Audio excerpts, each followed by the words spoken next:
Good morning, viewers, and welcome to another episode of The Wellness Hour, your trusted source for health and wellness information, brought to you by the Ministry of Health, Wellness and Elderly Affairs with Hot 7 TV, and sponsored by the Caribbean Development Bank and Interdevelopment Bank. I am Delphina Verna, your host for today. Thank you so much for joining us once again. We are in December. Hard to believe we're at the end of 2025, about to begin the festive season for us, and there's a lot of health and wellness information for us to share with you today. But just some recap of some of what has been happening within the Ministry of Health, Wellness and Elderly Affairs. So to start off December, on December 1st, annually is celebrated as World AIDS Day. And this year, St. Lucia joined the global community in commemorating this day. This year, there was a call for countries to acknowledge the challenges that persist while recommitting to bold, transformative action to end AIDS as a public health threat. Let's take a listen to our Senior Medical Officer with responsibility for infectious disease, Dr. Gail Kajada. As we commemorate the 37th observance of World AIDS Day,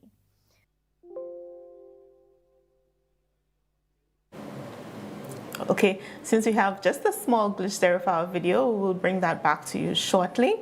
But as you know, AIDS is a condition, it's a chronic disease. It's something that we used to hear a lot. I feel like we used to hear a lot about AIDS growing up. We would see a lot of advertisements, we would hear about how to protect ourselves, and it feels like now it's not so visible. But I just want people to know that it's not because AIDS is not present.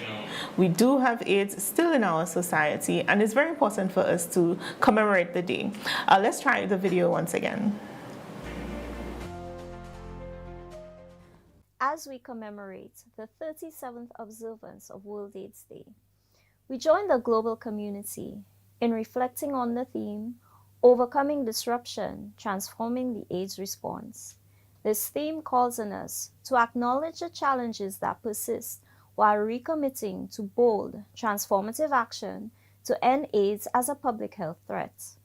Globally, in 2024, an estimated 40.8 million people were living with HIV. There were 1.3 million new infections and 630,000 deaths due to AIDS-related illnesses. While AIDS-related deaths have declined by 54% since 2010, the reality remains sobering. In 2024, someone died every minute from HIV-related causes, including 75,000 children. Yet, hope remains strong as 31.6 million people worldwide access life-saving antiretroviral therapy. Here in St. Lucia, we continue to strengthen our national response. In 2024, 35 new HIV infections were recorded, and to date in 2025, 17 new cases have been documented, figures that will continue to evolve as surveillance improves. AIDS-related deaths have steadily declined from 21 deaths in 2005 to 16 in 2023, 11 in 2024, and 5 thus far in 2025. At present, we have 1,022 documented persons living with HIV, with 290 individuals, 125 females, and 165 males actively collecting antiretroviral therapy. In 2024, 40 people commenced treatment, reinforcing our commitment to early intervention and continuity of care. Despite disruptions, St. Lucia has made significant strides. The Castries Sexual and Reproductive Health Clinic has been successfully relocated to the Dr. Betty Wells Urban Polyclinic, and viral load testing resumed in November 2025, strengthening our ability to monitor treatment effectiveness. So as you heard there from Dr. Gail Kajada, HIV and AIDS is still very real, and still every year in St. Lucia we diagnose new cases. We have persons who die from the condition and complications of the condition as well. So I just want to encourage persons, the only way you could know is to get tested. And as Dr. Kajada mentioned, testing is available at no cost to you at the Sexual and Reproductive Clinic, which is situated at the Betty Wells Urban Polyclinic, former VH, former Victoria Hospital site. And just one other thing, you would notice that the number of persons living with HIV and the number of persons actually collecting the medication or on treatment does not really match up. It says that we probably have persons who have been diagnosed but are not on treatment. And one of the reasons why we don't hear so much about HIV and AIDS anymore is because treatment has gotten so good. The treatment is available, again, it's at no cost to patients, and it really does help to prolong your life, to treat the condition, to suppress your viral loads, and to ensure that you are able to continue to work and to live a relatively normal life. So I want to encourage persons who may already test positive or who are aware that they have the condition to do what's best for their health and to seek the help so that you can get the necessary treatment, you can commence your medication to help prolong your life and also to the quality of your life as you live with the condition. All right, so also recently happening at the Ministry of Health, as you know, we would have celebrated Men's Day on the 19th of November, and there was a special men's health clinic that was held at the Vieux Fort Wellness Center, targeting males in the southern part of the island, and with the aim of encouraging early detection, promoting preventive care, and improving health outcomes among our men. One of the things we noticed at the Ministry of Health is that the health-seeking behavior of our men really needs to improve. A lot of men tend not to go to the hospital or to the doctor until, something has really gone to the extreme. So we want to encourage our men to take steps for preventive care or early intervention rather than at the late stage. Let's take a look at that. In observance of International Men's Day, celebrated annually on November 19th, the Vieux Fort Wellness Center hosted a men's health fair targeting males in the southern part of St. Lucia. The initiative focused on encouraging early detection, promoting preventive care, and improving health outcomes among men, particularly those considered to be at high risk for chronic and life-threatening conditions. The health screening exercise offered a wide range of free health services aimed at providing a holistic assessment of participants' well-being.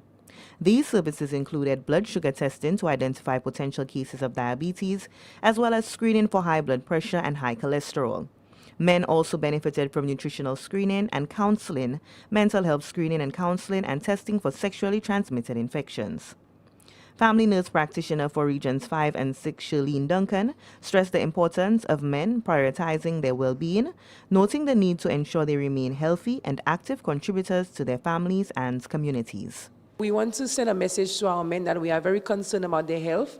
They are the main breadwinners in most households, and we need them to still be around, and so we want to screen them in order to be able to provide early detection and early treatment in case they suffer with any of the medical conditions such as diabetes, high blood pressure, and mostly, we are here to really focus on prostate cancer. Our men in St. Lucia fall in the high-risk group. Most of them are from Afro-Caribbean descent. They fall in the range of ages 40 to 75, and so because of that, they are considered in a high-risk group, and so we want to screen them early for signs and symptoms of prostate cancer, and we are also offering them, under the Universal Healthcare Coverage Package, we're also offering them free prostate-specific antigen testing and also free ultrasound in the event that they need it.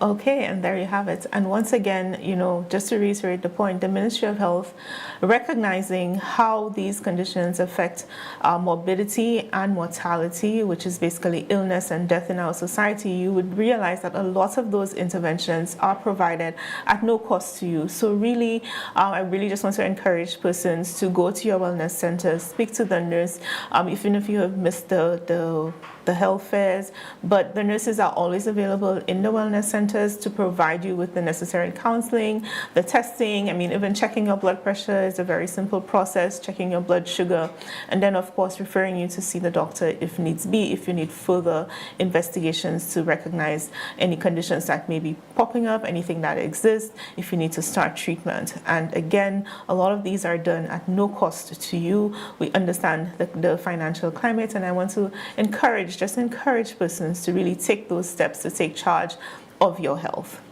So right now we'll go ahead and take a quick break. When we come back, we'll introduce our guests and continue with the Wellness Hour.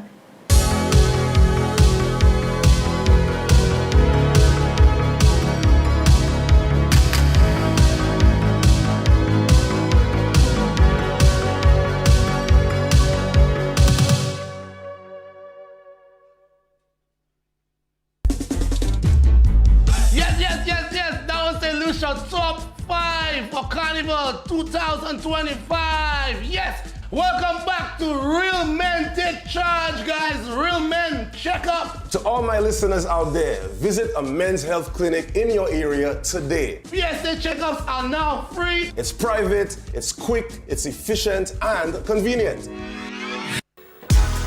Music touches the soul, but health keeps the rhythm going.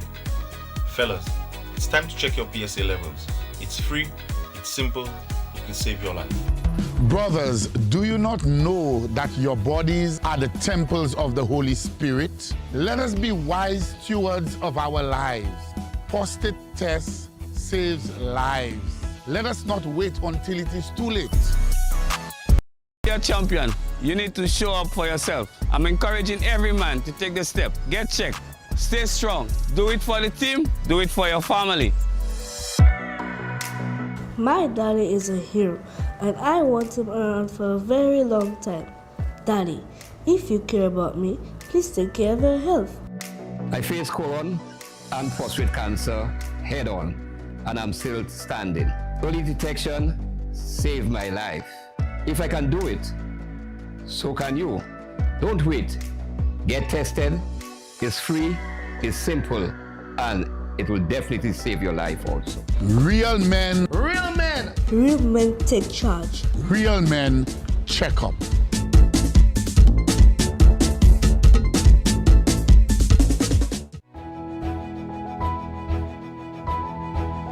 We are working parents, and we breastfed both babies exclusively.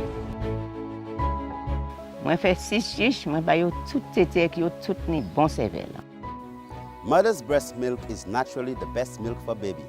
Love yourself and love your baby. We were breastfed and we are healthy. Breastfeeding saves me money and it's free. Every moment I breastfeed strengthens the bond between me and my baby. I breastfed twin boys and lost all my baby fat. We were breastfed and we have breast milk power. I am Pastor Alvin and I support breastfeeding. For more information, call the Nutrition Unit of the Ministry of Health and Wellness at 468-5359.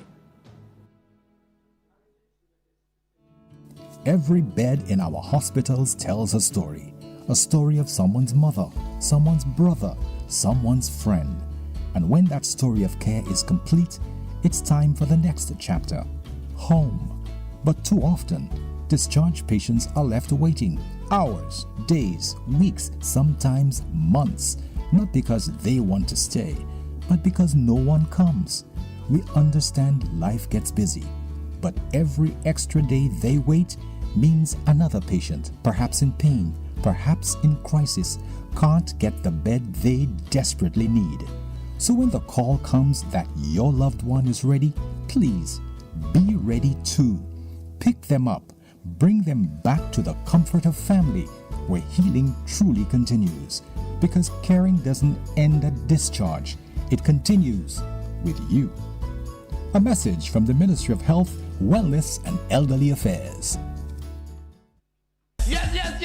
That was the Lucia Top 5 for Carnival 2025. Yes. Welcome back to Real Men Take Charge, guys. Real Men Check Up. To all my listeners out there, visit a men's health clinic in your area today. PSA checkups are now free. It's private, it's quick, it's efficient, and convenient. Music touches the soul, but health keeps the rhythm going. Fellas, it's time to check your PSA levels. It's free, it's simple, it can save your life. Brothers, do you not know that your bodies are the temples of the Holy Spirit? Let us be wise stewards of our lives. Prostate test saves lives. Let us not wait until it is too late. To be a champion, you need to show up for yourself. I'm encouraging every man to take the step. Get checked. Stay strong. Do it for the team. Do it for your family.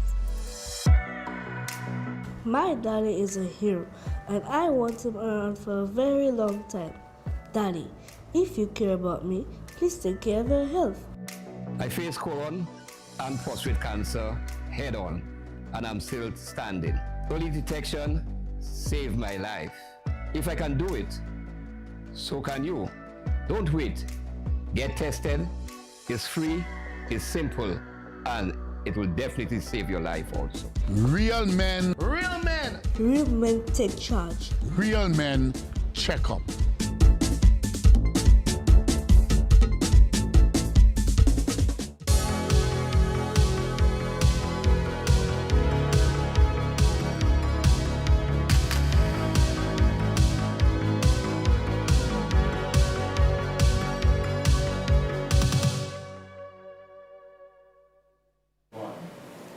Welcome back to the Wellness Hour. Thank you for staying with us. I am Delphina Vuna, your host for today. And as I mentioned, we are getting into the festive season. So today we have a packed show that we're going to be talking about something that I think comes up again, but especially now during the festive season. We're going to be speaking about meat inspection. I think one of the big things for the Christmas season, everybody's looking at their stew pork and their beef soup and their curry goats. And so I think it's very important for us to understand some of the guidelines that you should be looking out for as we go into this season. So once again, here on the Wellness Hour, we have with us Ms. Samantha Tisson, an environmental health officer, who will be joining us for this show. Welcome to the Wellness Hour. Good morning, Dr. Vuna. Good morning. Thank you for having me on your show this morning. Welcome. Tell us a little bit about yourself and what you do at the Environmental Health Department. Good morning, viewers. And my name, of course, is Samantha Tisson. I am an environmental health officer within the Environmental Health Department.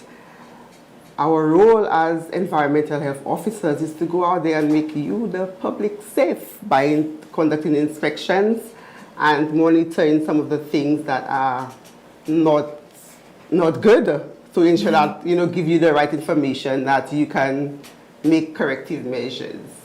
All right, great. So tell us, let's just start. Why, we know that slaughtering happens all throughout the year, but especially now at the festive season. What is meat inspection and why is it important during this time? Meat is sold every year, and every year we at Environmental Health, every day of course, throughout the year, we ensure that meat is safe for consumption. So we would of course go out there and inspect the meat to ensure that the meat that you having or you buying locally is safe for consumption. And of course, not just this year, but all year through.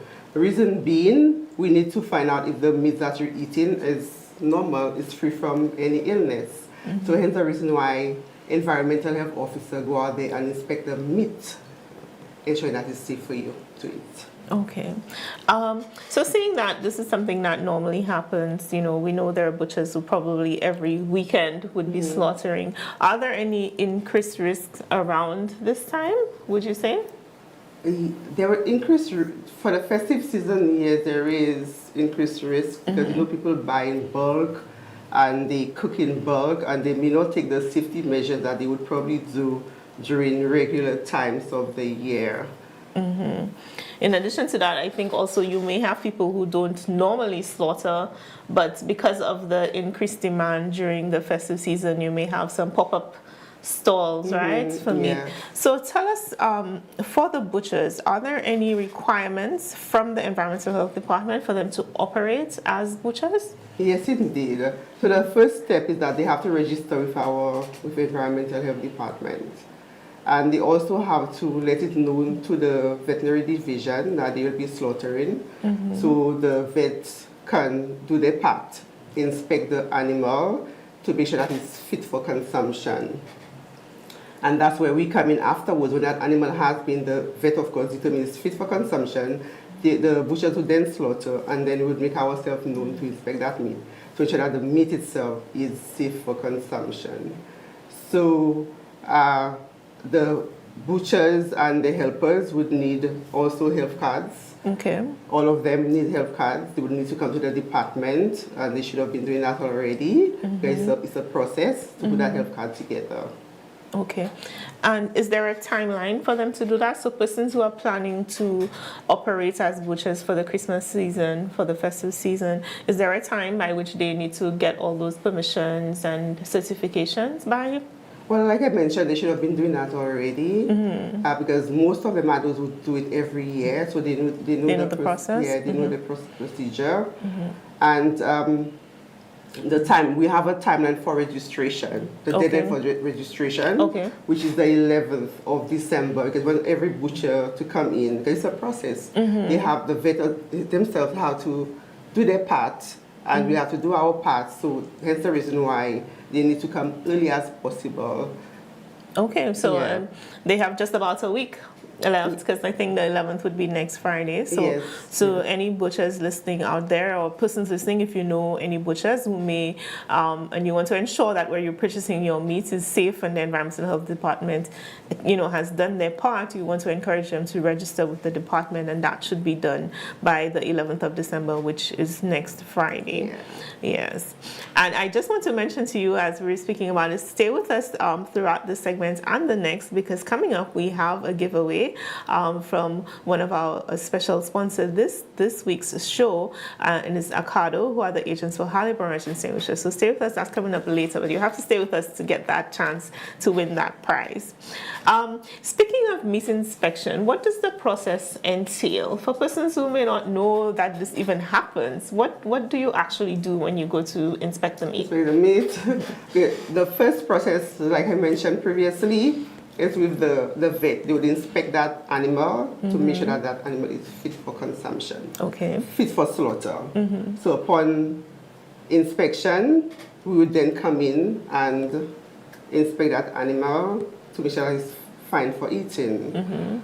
So you would be, if it's fine for eating, then you find a stamp, pass and stamp on the carcass from the Environmental Health Division. So if that stamp is not there, you know that we have not inspected that meat, and meaning that we're taking a chance eating that meat.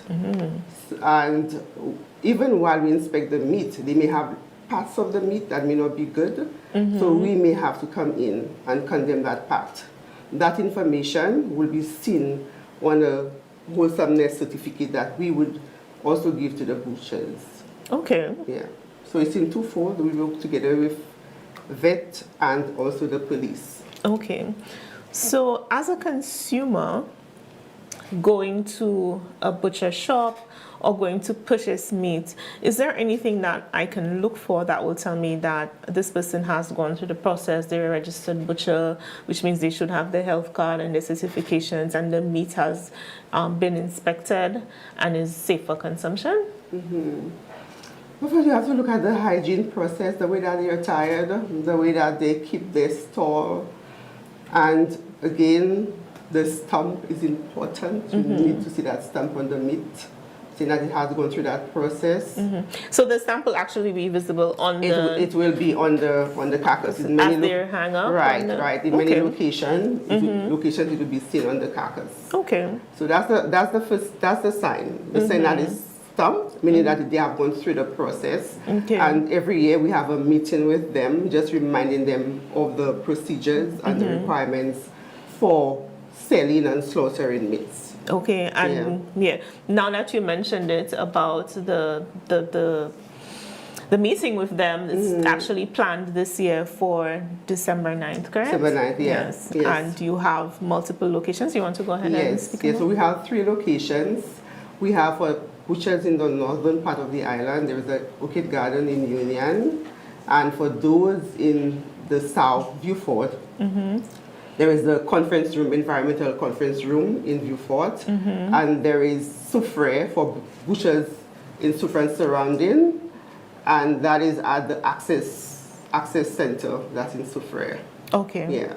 And that is a forum where you meet with the butchers and kind of give them any information, additional information that they may need, precautions they need to take, requirements. Right, sanitation measures and the likes. Yeah. Okay, great. That sounds good. I didn't even know some of those things were happening, to be very honest. So in terms of, so persons go, and again, you spoke about, just observation. And I think that's one of the key things for us to do. If you go to some place and you notice, for example, that there's no running water, or there are other animals in the area, lots of dogs or other things that may affect the sanitation or general hygiene of the area, then those are things that you want to be aware of and to say, well, maybe this is not the best place to be purchasing meat from, right? Yeah. Yeah, that's the requirement. Running water is a requirement.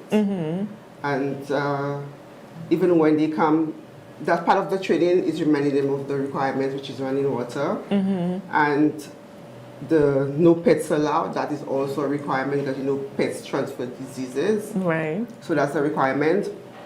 Proper lighting is also a requirement, because we are out quite early, sometimes 4 a.m., 5 a.m., and then we need proper lighting to be able to see what we're doing. Inspecting. Yeah, so if there's any conditions, the proper lighting will add to our sight, so we'll be able to see what is going on. Yes, and I can understand that, because again, especially with Christmas Eve slaughtering, that's a process that starts very early in the morning, right? And the crack of dawn, or even before. Very early. Yeah, so... Yeah, very early. By 11 p.m. they've already started. True. So the lighting would be very important for you. And even for them as well, who will be slaughtering the meat so early.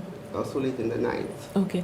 Is there a particular way that you could, like when you see the meat, for example, the meat may have been inspected, it's been approved, it was stamped. However, some persons have meat hanging up for an extended time. Is there anything that, as a consumer, you can look for that will tell you that the meat is fresh, it maybe hasn't been there for too long? Because I'm assuming that may also, be a risk. Yeah, but that's why we're here. We come to inspect. So if it has a bad condition, we would not allow the butchers to sell. We would condemn that meat. So if it's a whole carcass, for instance, we'd have to bring that carcass to the landfill. If it's small portions, we would destroy that small portion, and they cannot sell that small portion. So if you buy meat outside of the butcher, and you'd have to look at the colors and the smells. If it's slimy, if it's discolored, and the meat has to be quite red for you to be able to purchase it. So if you see it losing color, you should know that meat is not good. And also smell will tell you if the meat is not good. Sight, smell, and you touch it. You're buying it, you're consuming it, so you touch it. So again, we're going back to basics, and we're using our 5 senses, right? Except taste at that point. Not yet. So we're going to look at the quality of the meat, the smell, the texture maybe, the color again. So all of those things will give us an idea of how fresh the meat is, and if it's safe or should be safe for us to consume. So for persons who want to buy meat in bulk, for example, or want to buy large portions, are there any precautions that they should be taking? Yes, because during the Christmas season, people go out and they buy meat the amount that they don't normally buy. And you can buy in bulk, but when it comes to storage, you should store in smaller portions. You don't want to store in big portion, and then you have to, say for instance it's frozen, then you have to defrost that portion where you're compromising the meat.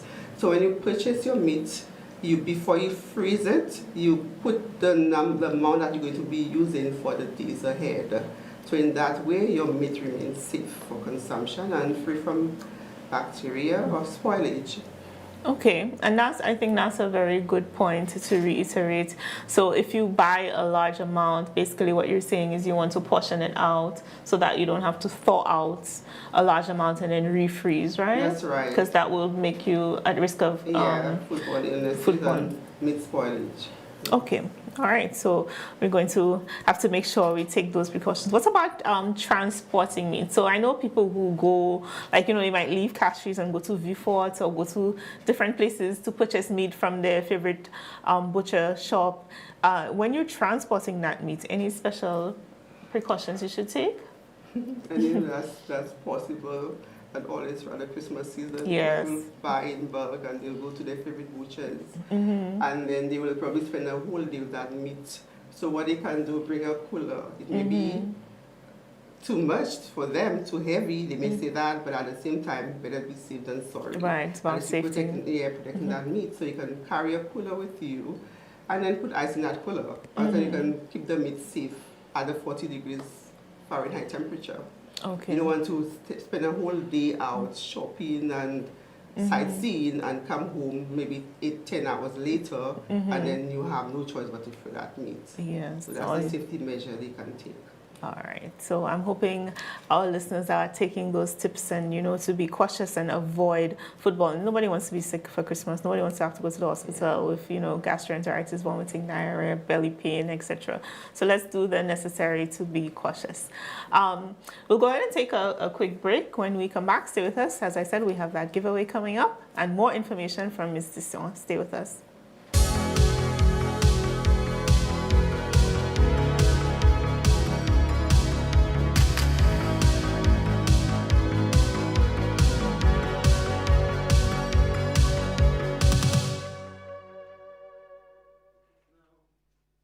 This little pack, it's my daily sunshine. Haliburton Immunity Plus, 1,000 milligrams of vitamin C, plus vitamin D, zinc, magnesium, all in a tasty orange mix. You see this little sachet here? It's a big boost in disguise. Haliburton Immunity Plus gives you a full 1,000 milligrams of vitamin C, plus vitamin D, B2, B6, zinc, potassium, and magnesium. That means support for your immune system, steady energy, electrolyte balance, and even muscle function. Available at leading retailers and pharmacies island-wide. Distributed by Ocado St. Lucia.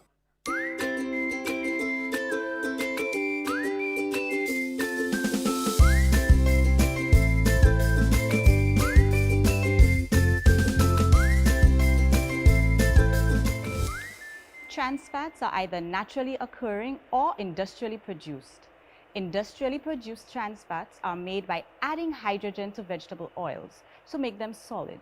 These oils become hydrogenated oils and can be found in the nutrition facts of certain products.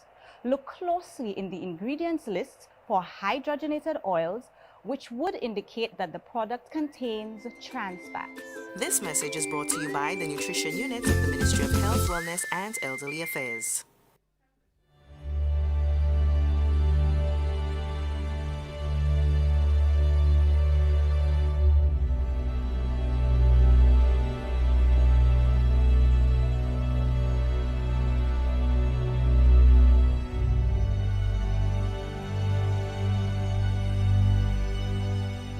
You're watching St. Lucia's only 100% digital television station, Hot 7 TV.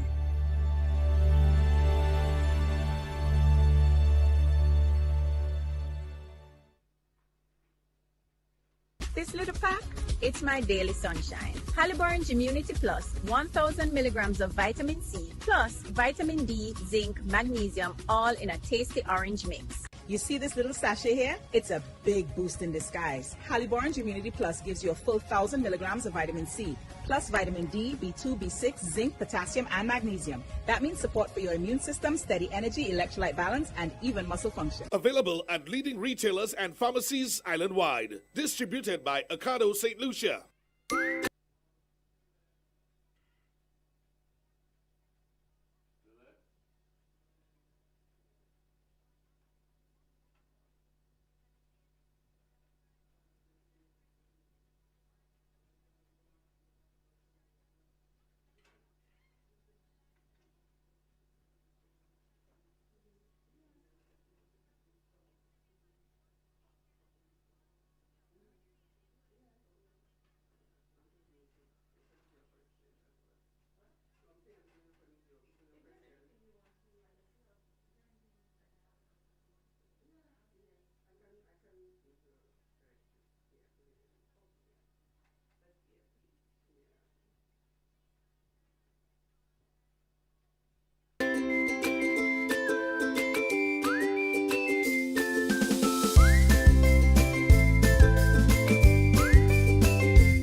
fats are either naturally occurring or industrially produced.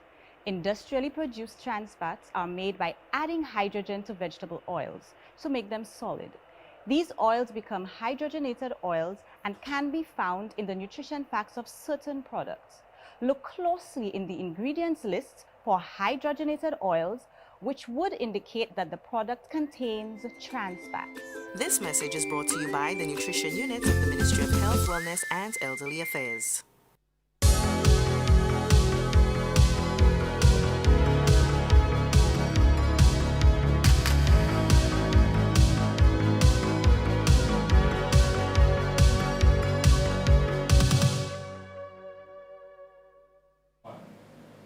Welcome back to the Wellness Hour. I am Delphina Vuna, your host for today. Wellness Hour brought to you, as you know, by the Ministry of Health, Wellness and Elderly Affairs, Hot 7 TV, and usually our usual sponsor, the Caribbean Development Bank and Interdevelopment Bank. For this segment, we have a special sponsor, which is Halle Barrage, agents in St. Lucia, Ocado. And they will be sponsoring this segment, as I mentioned, and also wanting to do a giveaway for our viewers. So the person who wins will get a 2-month supply of Halle Barrage Immunity Plus sachets along with a Halle Barrage thermal bottle. So you might be asking, what is Immunity Plus sachets? And those are, you might have seen the ad before, but essentially those are your little sachets of vitamin C plus other things. So we have added in there some electrolytes as well as vitamins D, B2, B6, zinc, potassium, and magnesium. So basically you have an immune booster in a small packet. The recommendation is to have one daily, and you mix in a small amount of water, a glass of cold water, and you consume. Or you can put in your water bottle and consume once a day to help boost your immunity and keep you healthier. Okay, so we have a question. The question is for you to name 5 Halle Barrage products. So there are a line of products. I think there are about 14 of them. You can send your response via WhatsApp to the number 720-8844. 720-8844, and the first person to give a correct answer, which is 5 Halle Barrage products, will receive that prize as I mentioned, which is the Immunity Plus 2-month supply, plus a nice water bottle for you to actually consume it in. Okay, so stay with us for the duration of this segment, sponsored by Ocado and Halle Barrage. So Ms. Nisson, we were talking about the meat and consumption and some of the things that persons need to be looking out for when they go to purchase meat, and what the butchers also need to be doing when they, are getting the meat prepared.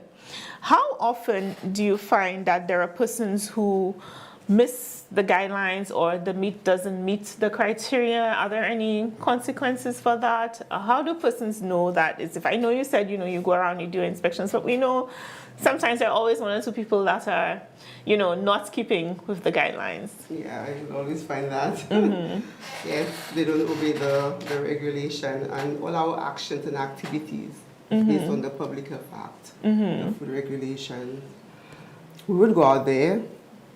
You would see just general inspections as environmental health officer, food safety inspections, not just the meat, but general inspections at hotels, restaurants, warehouses, and we would, if we notice that something is off, that is unsafe for consumption, of course we would condemn that product, and then it would be transferred to the Deglo landfill, and where we, taken care of. Okay. And yeah. Is there an avenue for the public to actually contact the departments if they suspect that someone is operating without a license, for example, or without being a registered butcher, or they notice that the area is unfit to be selling? Is there an avenue for them to make a report? Yeah, Environmental Health Department. So if you refer to the meat inspection season, for the meat inspection, every butcher who is engaged in meat inspection, they're supposed to register with the department to go through that process, vet, environmental health, police. And if, of course, you can, the stamp, seeing it on the stamp, you know that it's a giveaway, that it's been inspected. And that's the avenue. Environmental health, the vet of course doing the first part, and environmental health, and yeah. Okay. So essentially, if you notice, for example, there are no stamps on the meat, you can contact the environmental health division. You can contact the environmental health division, because it's not supposed to be like this. Okay. Yeah, it's supposed to be registered with the department. All right. Okay, so we spoke about, the actual purchasing of the meat. We spoke about transporting. We spoke about storage. Let's talk a little bit about preparation. What are some of the things that we can do? So you've now consumed or purchased all that meat. You've paid good money for it. How can we ensure that what we prepare is safe for consumption and in the kitchen? Yeah. So preparation is the way you start with you, the customer, the consumer. It's a joint thing. So all of us are part in ensuring that we give safe food. So you may buy the food in a safe condition, but the way that you prepare the food may be unsafe. So you just need to prepare it in a safe way to prevent any foodborne illnesses. As you may well know, during the festive season, a lot of people fall ill as a result of unsafe food. And it has to do in part the way that they prepare their food. Maybe they don't cook it at the right internal temperature. It's not cooked properly. Maybe it's not stored properly, because in the fridge, for instance, that's so important, the way you store your things in the fridge. Some people may store their fresh meat on the top shelf, and then they have their other foods that's quickly to eat, or you call easy to eat foods, where, like bread and cheese, you don't have, it doesn't need any further cooking. They may have it in the bottom, and that juice from the meat may run on the bread, and that could cause a foodborne illness. And again, you see that people prepare in bulk, and they have people coming over, so they may have their food lay out on the table for a long period of time, and all that engages bacteria, and every 20 minutes the bacteria may double. As literature says, the hot food has to remain hot and cold. So food has to be it has a danger zone between 40 to 135. In that zone, that's when bacteria multiply and people can become sick. So persons have to remember that they have to, even if it's at their own home, they still have to maintain that food at the right temperature, warm the food, ensure that it's warm, hot enough to consume. If you're not going to eat that food, make sure that you put that food in the fridge and you can warm it again. Because leaving the food out, that's the reason why you get sick, and that's the reason why there's so much of an increase of foodborne illnesses during this period. Yeah. So just to pick your brain a little bit, what would you say is a reasonable time frame to keep your food out? Because especially like on Christmas Day, usually persons cook a big meal. They might have a soup, then you have your stews, you have your side dishes like your rice, your macaroni, salads, etc. And then, I don't know if this is still very common, but people used to do like house to house, and everywhere you stop, you have a little bite here and there. So what is a reasonable time that you can, for example, if you make stew beef, that you can actually keep that out before having to put it in the fridge? Well, literature says like 2 hours after you'll have to get rid of that thing. But then you have to consider our temperature. Our climate is really, really hot. Yeah, we live in a hot climate, so I think it should be narrowed. Like if you're not using, that's why we enforce when you cook your food, make sure it attains the right temperature. It's always at the right temperature, either cold or hot. Okay. Yeah. So I'm asking because I think, traditionally a lot of people would tend to leave their food out for when persons come over. But maybe if possible, if you're not able to put everything away, or if you have people coming over, maybe if we can have like a steam or whatever for the stenos, or something that you can actually keep them at the right temperature for. And then when most of your guests have come, then you can put away in the fridge, and then to ensure that you haven't made anyone sick that came to your house, right? The shaving dish, yes, the shaving dish. And what some of us do, I say us, that we keep on reheating. Even we have guests coming over, and we keep on reheating the same food over and over again. We should not be just compromise the quality of the food. Mhm. So just reheat whatever you're going to be serving at the time. Okay, so you want to make sure you portion out and reheat. Yes. You're not reheating the whole pan of stew. Yes. And another thing as well that I mean a lot of us do during the Christmas season is the way, I wouldn't say a lot of us, but most people do, that if they buy in bulk, they would just have that meat defrosted in the sun. In the sun, yeah, okay. in the sun.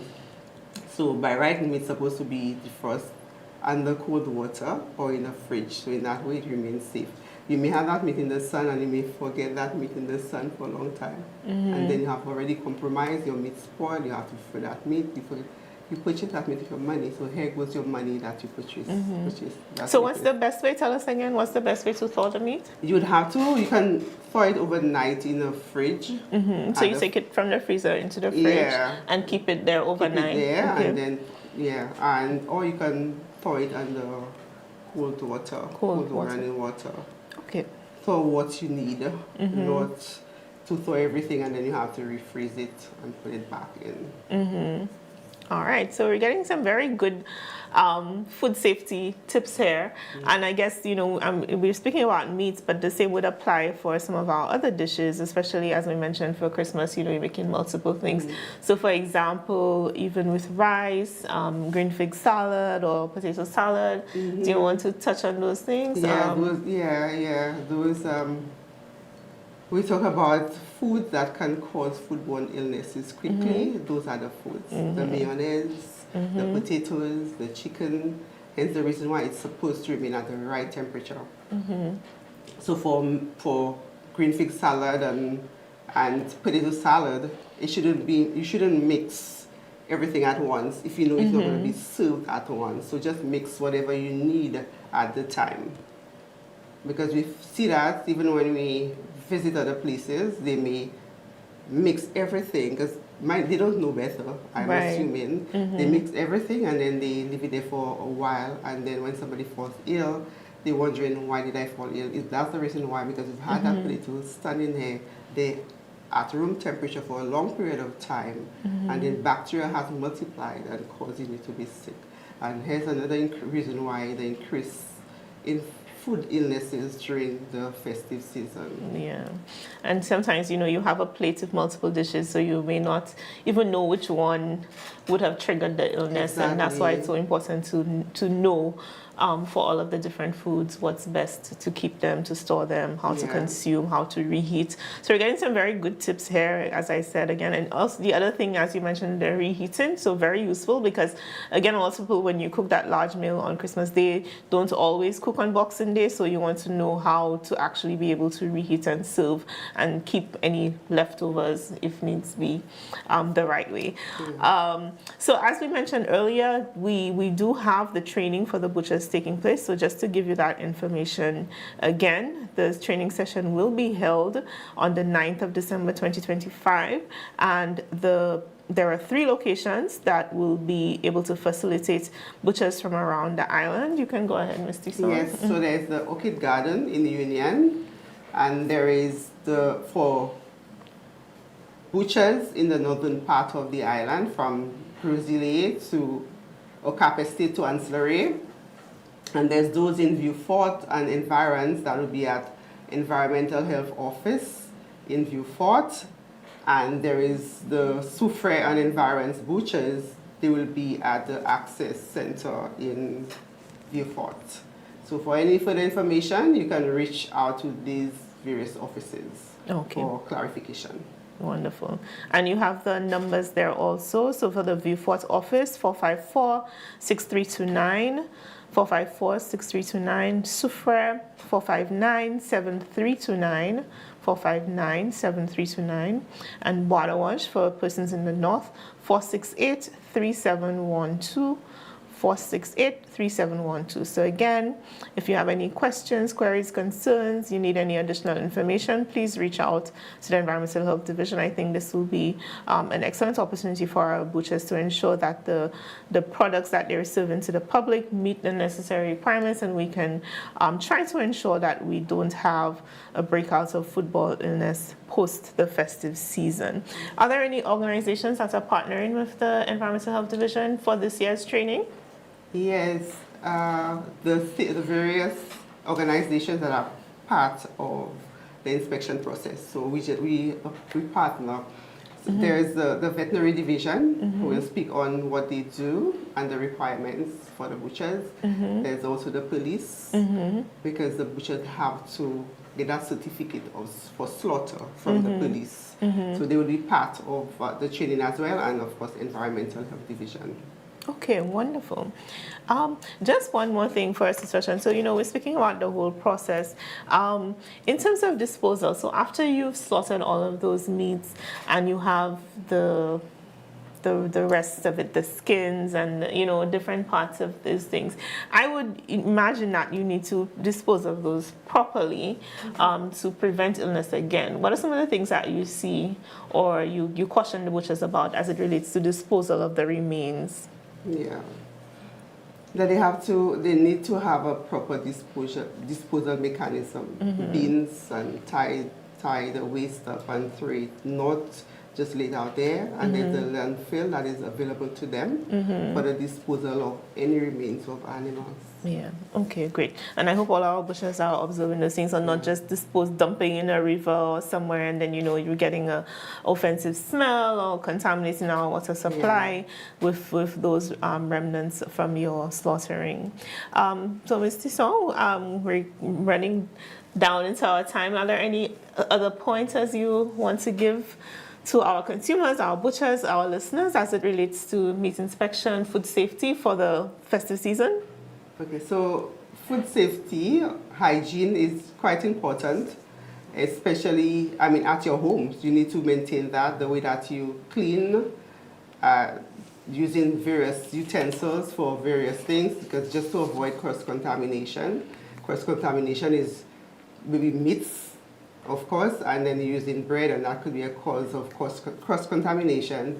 So you may want to use separate utensils for that, or chopping boards. Ensure that you wipe your surfaces properly, ensure that you wipe your sinks properly, just to prevent that contamination and killing all bacteria and germs. So we are one, so we have to work together to prevent foodborne illness and any other illness. Wonderful, wonderful. Thank you so much for this information, Ms. Tisson. Very vital. I think everyone who was listening to the show today would have learned something. And sometimes, even though you know something, but hearing it again and then coming up on the festive season, we want everybody to be healthy. We want our doctors and our nurses and the persons in our wellness facilities, we don't want them to be overwhelmed by persons coming in with foodborne illnesses. So we hope that people will take those precautions to ensure the health and safety of themselves, their family members, friends, everyone coming to their homes to eat and consume. You don't feel bad talking, right? Your food made them sick. So let's take the precautions that we need to ensure that we have safe food. And just to remind you, if you might have missed some of the information given earlier, we have a special sponsor for this segment of our show. It's sponsored by Haliborange, agents in St. Lucia, Ocado, and you can see here we have the sachets of Immunity Plus. So this is a high strength, 100 milligrams vitamin C in a small sachet that you mix in 1 glass of cold water and you consume once daily to help boost your immunity. It supports your energy levels, it helps maintain your electrolyte balance, it supports normal function, so you have a combination of vitamins C, plus D, B2, B6, zinc, also potassium and magnesium. So it's really an immune booster in a small pack. And if you would like to win this 2-month supply of Haliborange Immunity Plus sachets, plus a lovely water bottle to actually consume it from, you have one simple question to answer. And the question is, name 5 Haliborange products. So there are about 14 of them. So you just need to send your response by WhatsApp to the number number is 720-8844. Once again, I'll give you the number, 720-8844. So the first person to send in the correct answer, you will be contacted, or your message will be responded to, so you could know that you are the winner of this immunity booster pack. All right. So once again, as we said, the meat inspection meeting and training session for our butchers happening on December 9th. So I want to urge everyone who has been listening, if you know someone who is a butcher or who plans to do this process for the Christmas season, because we know there are people who don't do it consistently, but during the festive season will partake, please encourage them to attend the meeting, and also please encourage them to register. The registration ends on December 11th, which is next week Friday. So they still have a 1-week window to be able to do that. So once again, thank you for joining us here on the Wellness Hour. I am Delphina Werner. My guest today, Ms. Samantha Tisaw from the Environmental Health Division. It's always a pleasure to have you, and we will see you next week for another episode of the Wellness Hour.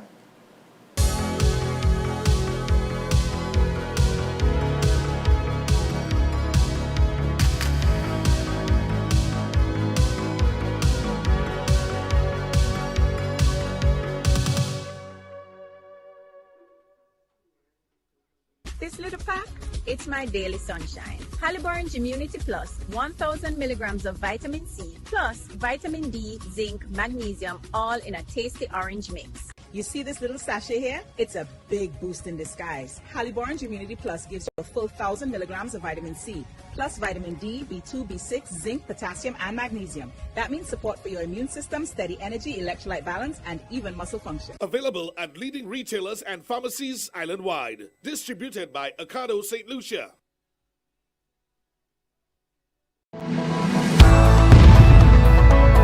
Hot 7 TV is the rising